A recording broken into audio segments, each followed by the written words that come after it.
In today's digital age, it's not uncommon to see toddlers on a tablet or on some form of device watching something. Technology has shaped everything that we do, and it is important to realize that frequent and early exposure to screens raises the risk of long-term effects.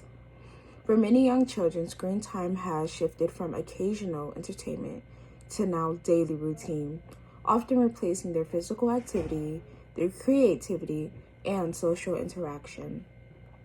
Hello everyone, my name is Krishna Underhill. I attend Norfolk State University and my major is psychology.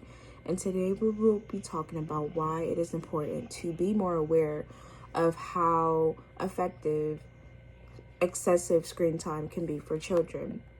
So the first problem I want to go into, or issue more so, is the behavioral problems.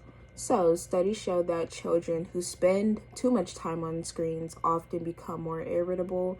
They also become a bit more impatient and have a shorter attention span. It has also been found that fast-paced content reward-based games often overstimulate the brain, leading to impatient and low frustration tolerance for the child.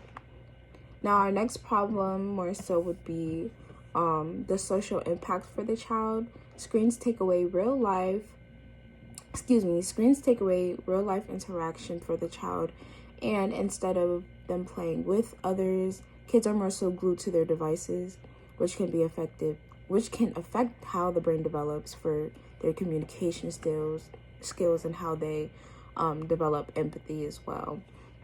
Eye contact is another thing that children may start to have a issue with more so. Now, we're going to go on to the health problems. So, the physical effects for excessive screen time will be how long the child is on the device. Long hours lead to less movement, and more snacking. This eventually can lead to obesity and more health problems. Another factor that the child may also develop is sleep disruption as well. So, mindful eating is a distraction and can really contribute to excessive calorie intake. Why is this a problem? Parent convenience. It's a lot easier for the child to just be occupied with the device than having to deal with the stress that comes with raising a child and them having their moments where they are emotionally disturbed, and it's just a lot easier for the child to have that. Another point I'd like to make is that a lack of awareness is another issue as well. It causes just people to not be aware of just how much their child is on their screen or so.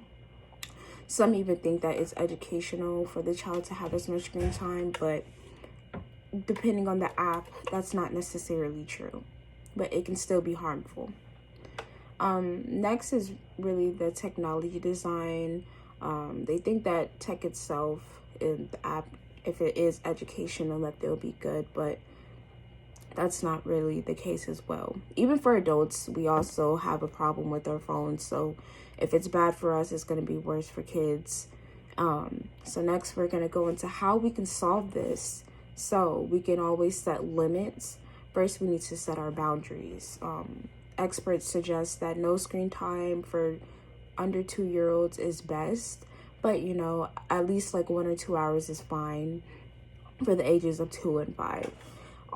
They also have, alternatives, children playing outside or more so having toys. Toys is another thing for children to use as an alternative, or just learning activities for them to engage in. That's really good for them as well.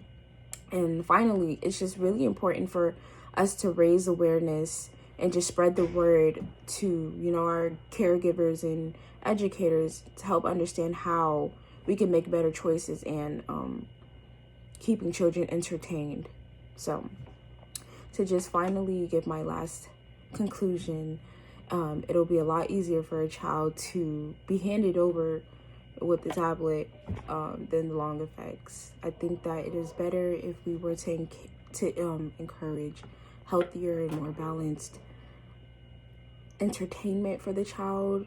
It'll be more serious if the child ends up having withdrawals and stuff from their technology. So that is why we are here to help the children become better in the future.